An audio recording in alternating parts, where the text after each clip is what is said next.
সকলকে জানাচ্ছি শুভ সকাল। আশা করি তোমরা সবাই ভালো আছো। আমার চ্যানেলে তোমাদের সবাইকে স্বাগত জানিয়ে আমি দীপা চলে আসলাম নতুন একটা ব্লগের সাথে। একদম সকালবেলা, এখন বাজে 5টা। তো ওই 5টা থেকে আজকে ব্লগটা শুরু করে দিলাম। তবে কি বলো তো, আমাদের এখানে না বৃষ্টি ছাড়ছেই না। দেখো ঝিরঝিরে, ওই যে বলে না ইলশে গুড়ি, এই ইলশে গুড়ি এখন মানে এই দুদিন ধরে এই চলছে। কালকে তো ছিল মানে সারাদিনই, প্লাস পরশু থেকে শুরু হয়েছে, আর আজকেও সারাদিন চলবে দেখাচ্ছে ওয়েদার ফোরকাস্ট। তো এই হচ্ছে বৃষ্টির অবস্থা, না কোনো কাজকর্ম হচ্ছে। বলি না, মানুষকে যতই দাও না কেন চাহিদার শেষ নেই। গরম পড়লে মনে হয় যে কখন বৃষ্টি হবে, কখন বৃষ্টি হবে। আবার এই যে বৃষ্টি শুরু হয়েছে, এখন মনে হচ্ছে কখন আবার বৃষ্টিটা ছাড়বে। দুদিন হয়ে গেল আর ভালো লাগছে না, এরকম আর কি ব্যাপার। আর জানো তো, আজকে এই যে সকালবেলা উপরে আসলাম, উপরে আমি কিভাবে আসবো, বৃষ্টি পড়ছে কি মানে কি বলতো, ঘরে ছিল দুটো ছাতা। একটা ছাতা যে সবুজ কালারের যে ছাতাটা টেবিলের ওপর থেকে কালকে দম করে পড়লো হাওয়ায়, ওটা একদম হালকা ছাতা, তো দম করে হাওয়ায় পড়লো, পরে দেখছি যে ভেঙে গেছে। যা, ওটা সারাতে দিতে হবে। আর একটা যেটা পার্পল কালারের ছিল, সেটা কি হয়েছে না, কৌশিক বাড়ি গেল, যাওয়ার সময় নিয়ে গেল, ছাতা নিয়ে আসেনি, বললো যে আবার 3-4 দিন পরে আসবে, নিয়ে আসবে। ঠিক আছে, বাইরে তো বেরোচ্ছি না, লাগবে না। এখন আমি উপরে আসবো, এখন আর নেই ছাতা, কি করি। আর এই ছাতাটা প্রায় 3 মাস ধরে খুঁজে পাচ্ছি না, কিছুতেই খুঁজে পাচ্ছি না। এখন মনে হলো যে না, আমি যাই হোক খুঁজে বার করবো। ভেবেছিলাম যে হারিয়ে গেছে, তারপরে যাই হোক খুঁজে অনেকক্ষণ ধরে খুঁজে তারপরে ছাতাটা পেলাম। এই ছাতা আমি দোকানেও খোঁজ করে এসেছি যে মানে পাওয়া যাবে কি, মাছ যাতে এই ছাতা পাওয়া যায় না। বললাম মানে অর্ডার দিলাম, বললো না একটার জন্য আনা যাবে না, মানে ওদের লাভ থাকবে না, সেই কারণে এই ছাতাগুলোর প্রচুর দাম। আমার জ্ঞানে আমি এই ছাতা টোটাল হচ্ছে 2 না 3টে ব্যবহার করছি, তাও সেটা আমি বলছি 11 থেকে।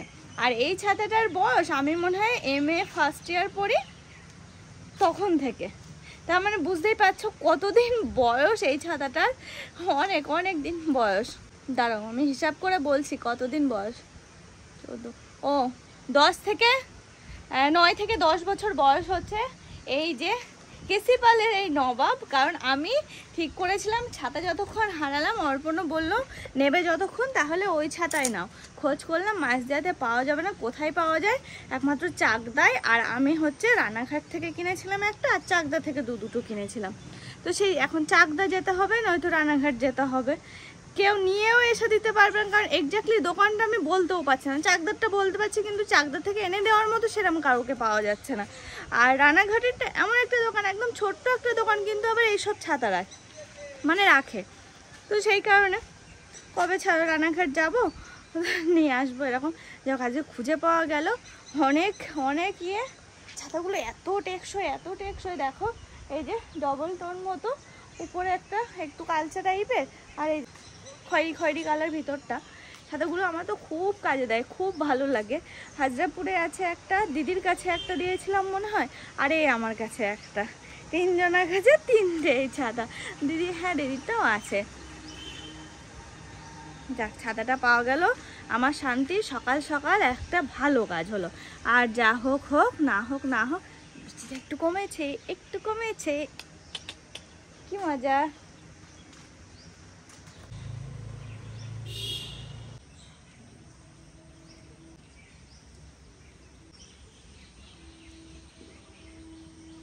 সময় আমি কাটিয়ে ফেললাম ছাদে, যতই বৃষ্টি হোক, যতই ঝড় হোক না কেন, ছাদ আমার সঙ্গী হয়েছে। এখন প্রতিদিন আমি ছাদে আসবো। দেখো বৃষ্টি হচ্ছে, তাও কিন্তু আমার নিজে যাওয়ার কোনো নাম এনে কতক্ষণ কাটিয়ে দিলাম। তো অর্পণ আমাকে অনেক মানে গুরু দায়িত্ব দিয়েছে 3 দিন ধরে, করছে না কিন্তু। তো আজকে আমাকে ফাইনালি করতে হবে, না এসে আবার জিজ্ঞেস করবে। মানে কিছু গাছ জলে ভিজলে নষ্ট হয়ে যাবে, সেগুলোকে মানে ডাঙায় তুলতে হবে জল থেকে। বললো যে বারান্দায় নিয়ে গিয়ে রাখতে। তো আপাতত আমি বারান্দায় নিয়ে যাচ্ছি না, ঠাকুর ঘরের সামনে ওই জায়গাটাতে রেখে দেব। তারপরে পরে মানে সময় সুযোগ বুঝে নিয়ে যাব নিচে। এই কাজগুলোকে সেরে ফেলি। তা বাদেও জানো, এই দেখো সমস্ত টবের গোড়ায় হয়ে গেছে ঘাস, সেগুলো সব পরিষ্কার করতে হবে। বৃষ্টিটা একটু কমুক, তারপরে না সেগুলো করবে। এখন করলে সুবিধা হবে কি বলো তো, ভিজে গেছে তাড়াতাড়ি উঠবে। কিন্তু আমার কাছে নেই গ্লাভস, ও গ্লাভসটা নিতে হবে, নেওয়াই হয়নি। দেখেছো গাছের গোড়ায় কত ফুল পড়েছে, দেখতে যে কি ভালো লাগছে। সে কি বলবো, সেই শিউলি ফুল পড়ার মতো পড়েছে, প্রচুর প্রচুর। বৃষ্টিতে ভিজছে, জলও যেমন না বাবা, যেমন ছিল সেরকমই থাক, দেখতে ভালো লাগছে। এই যে কত পাতা পচে গেছে,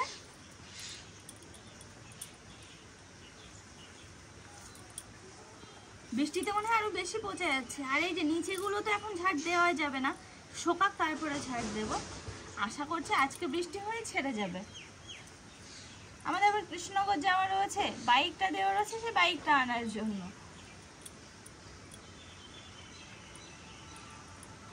কালকে যাওয়া হয়নি, আজকে অর্পণ যাওয়ার সময় বললো যে দেখি যদি পারি তো যাবো। আমি বলছি ঠিক আছে, রাস্তাঘাট যদি শোকায়, রোদ যদি হয় বেলায় তাহলেই, নয়তো গাড়ি সে যা আবার তাই হয়ে যাবে। ঘর বারান্দাগুলো একটু ঝাড় দিয়ে নিচ্ছে, দেখো কালকে মুছলাম তাই আজকে তাতেও কত নোংরা। আমি তো ভাববো নোংরা বেরোবো না, চোখে দেখে বোঝাই যাচ্ছিল না, কিন্তু এই যে ঝাড় দিচ্ছি এখন বোঝা যাচ্ছে। ভাগ্যিস কালকে মুছে নিয়েছিলাম, আজকে মুছতে গেলে আর শোকাতোই না, পুরো স্যাঁতস্যাঁতে মতো। এই যে আরেকদিন বৃষ্টি হলে স্যাঁতস্যাঁতে হয়ে যাবে পুরো। অনেক সকাল সকাল সমস্ত কাজকর্ম সেরে ফেলাম। এদিকে বাসন কোসন সমস্ত কিছু মাজা হয়ে গেছে, ঘর বারান্দা ঝাড় দেওয়া হয়ে গেছে, আর এদিকে হচ্ছে ঘরটা সব মোছাও কমপ্লিট। আজকে এদিকের কাজগুলো তাড়াতাড়ি আমি মানে সেরে ফেলতে পেরেছি। এখন দেখো 7টাও বাজেনি, তার মধ্যে সবকিছু কমপ্লিট হয়ে গেছে। আরো আগে হতো যদি হাতটা একটু চালাতাম, তো মনে হলো যে না এই তো এই কটা কাজ ঠিক হয়ে যাবে। চলো এবার পালা হচ্ছে আমি একটু ফ্রেশ হব, ফ্রেশ হয়ে তারপরে আমি আমার কাজে লাগবো। রান্না বান্না তো দেরি আছে, অর্পণের কাছে শুনবো ও আসতে পারবে কি বুঝে তারপরে আমি রান্নাটা চাপাবো।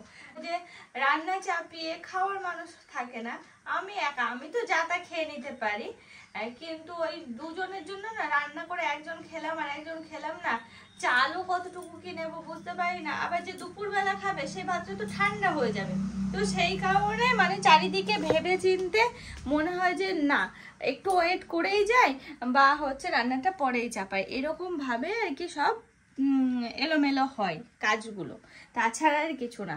ওই গরম ভাত দেবো বলে অর্পণকে এরকম আর কি, নয়তো কি বলতো সকালবেলা না আসতে পারলে সে ভাতটা থেকে যায়, সেটা আবার দুপুরে খেতে হয়, সেক্ষেত্রে কি হয় না ঠান্ডা ভাত খেতে হয়। একটা দিন শুধুমাত্র এরকম হচ্ছে এতদিনে, তাছাড়া আমি ওকে চেষ্টা করি সবসময়ের জন্য গরম গরম দিতেই। তো সেই জন্য যখন তখন রান্নাঘরে যাই, যখন মনে হয় যে না এখন করতে হবে, অর্পণ এখন আসতে পারবে, আমি একটু দেখে নিই বা ফোনে কথা বলে নিই, ঠিক সেই টাইমে আমি রান্নাটা চাপাই। দেখুন এই পর্দাগুলো যখন এরকম হাওয়ায় দোলে কি ভালো লাগে দেখতে। এই দেখো এখন বৃষ্টিটা একটু ছেড়েছে কিছুক্ষণের জন্য, তবে বাইরের ওয়েদারটা কিন্তু খুব সুন্দর, ঠান্ডা হাওয়া দিচ্ছে, এমনকি ঠান্ডার জন্য আমি মাঝে মাঝে জানলা বন্ধও করে দিচ্ছি জানো।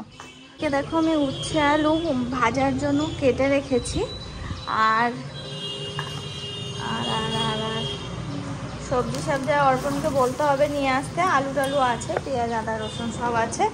দেখি আজকে দুপুরে সেরকম কিছু করব না, ভাবছি এক তরকারি করবো।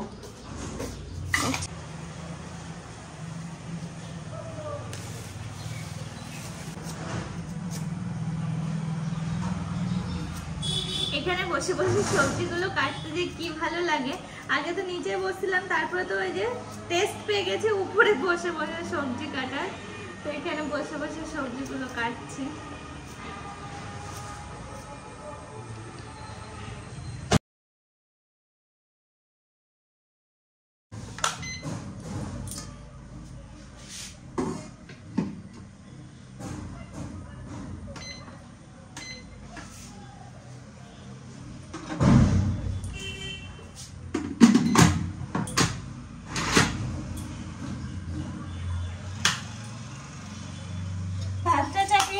এদিকে আলু উচ্ছেটা ভাজবো। তবে হ্যাঁ যে ভাত আজকে মানে এখন করছি সকালের জন্য, এই ভাতটা করার কারণ হলো এটা করলাম তো তাহলে অর্পণের সকালে আসার একটা চান্স থাকে। হ্যাঁ আর এখন এই যে আজকে আলু উচ্ছে ভাজবো, তবে আলু উচ্ছে দিয়ে ওই ভাতটা খাওয়ার জন্য না, ওর আলু উচ্ছেটা আমি দুপুরের জন্য ভাজছি। আর ওটা ঘি, আলু সিদ্ধ, ডাল, আলু, ডিম সিদ্ধ এই সমস্ত কিছু দিয়ে আর কি খাওয়ার মতো ভাত। আলু উচ্ছেটা ভেজে নিয়ে রেখে দেবো। আর দুপুরবেলা দেখি আজকে ইচ্ছা আছে একটু মাংসের, তো যদি একটু মাংসটা নিয়ে আসার টাইম পাই তাহলে খুবই ভালো, না হলে অন্য কিছু করে নেব। দেখি কি নিয়ে আসে সেই বুঝে।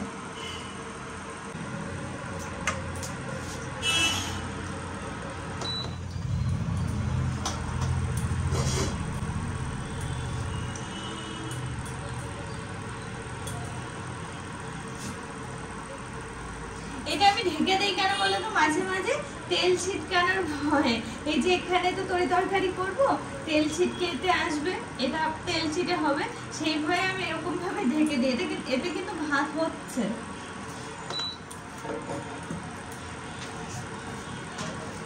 আর আমি না আলু উচ্ছে ভাজাতে আমি লঙ্কা দিই না, কাঁচা লঙ্কাও দিই না, শুকনো লঙ্কাও দিই না। তো ভাবলাম যে একটু হাফ শুকনো লঙ্কা তেলের উপরে দিই।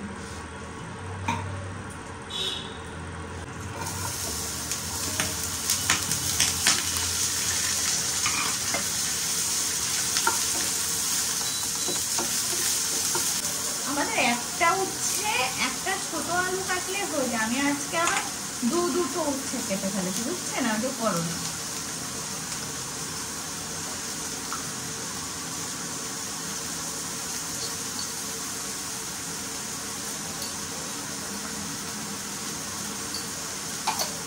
শেষ হবে না, আমি নিজেও জানি, এতটা খাওয়া হবে না।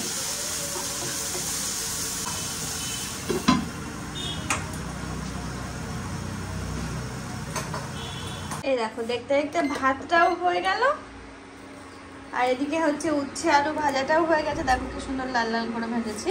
আর এদিকে হচ্ছে ডিম সিদ্ধ চাপিয়ে দিলাম। এটা এখন ঘরে নিয়ে গিয়ে রাখবো।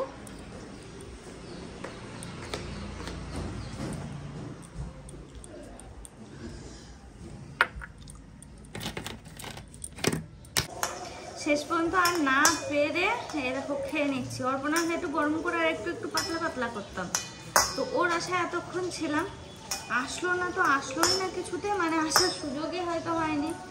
বৃষ্টি তারপরে আবার হচ্ছে, হয়তো যে টাইমে সুযোগ পাচ্ছি সে টাইমে বৃষ্টি, তো আমি না পেরে শেষ পর্যন্ত এখন খেয়েই নিচ্ছি, কিছু করার নেই, খুব খিদে পেয়ে যাবে।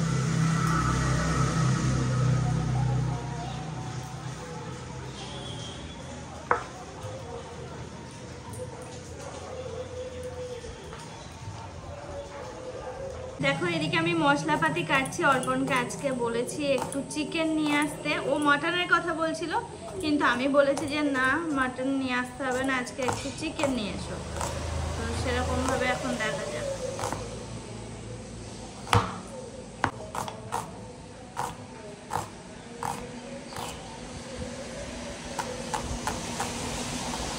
হচ্ছে রান্না বান্না করে একটু মজা হবে, কারণ হচ্ছে গ্রাইন্ডারটা যেহেতু চলে এসেছে। আর এই দেখো, চিকেন কিংবা মাটনে আমি কিন্তু পেঁয়াজটা কুচি করে দিই, গ্রাইন্ডারে অতটা দিই না। তাও এই যে একটা পেঁয়াজ আমি ছোট করে কেটে রেখেছি, একটু মোটা মোটা করে, এই কুচির থেকে একটু মোটা মোটা, ওটা গ্রাইন্ডারে দেবো। আদা, রসুন, লঙ্কা আর পেঁয়াজ সামান্য একটা ছোট। এখন আসলো বাজার থেকে, এদিকে আমি ফোন করে শুনে নিলাম যে চিকেন নিচ্ছিল, আলুটা ভাজতে দিয়ে দিয়েছি সেই বুঝে, চিকেনের আলুটা আর কি। আর ওদিকে কি নিয়ে এসছে জানো, শাক নিয়ে এসছে কালকের জন্য, লাল শাক। আমি যেহেতু ভালোবাসি, এই দেখো লাল শাক এনেছে, তো আমি বলছি যে কাল পর্যন্ত থাকবে, তো আবার অনেকটা নিয়ে এসেছে।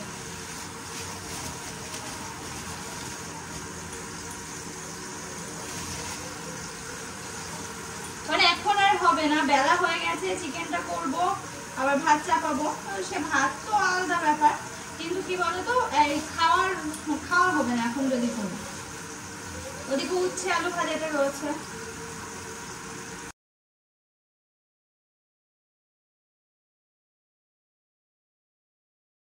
ফার্স্ট টাইম ব্যবহার করব, জানি না কি হবে।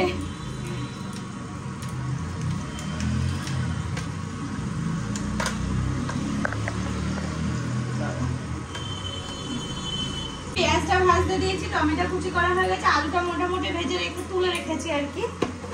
আর এখন আমি একটু আদা রসুন আর একটা ছোট পেঁয়াজ আর কাঁচা লঙ্কা পেস্ট করে নিচ্ছি।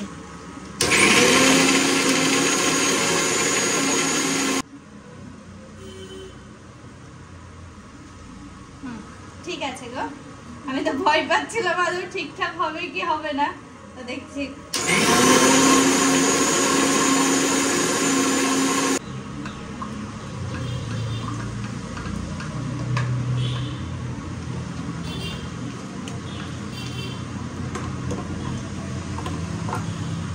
খুব সুন্দর হয়েছে, খুব সুন্দর। আমি ভয়ে যে কি হবে কি হবে, একটু হালকা তো ভালো মতো চেপে ধরে রাখতে হচ্ছে, এটাই, তাছাড়া আর কিছু না। তো যাই হোক, খারাপ হচ্ছে না, ভালো হচ্ছে, টেম্পোরারি কাজ চালার মতো।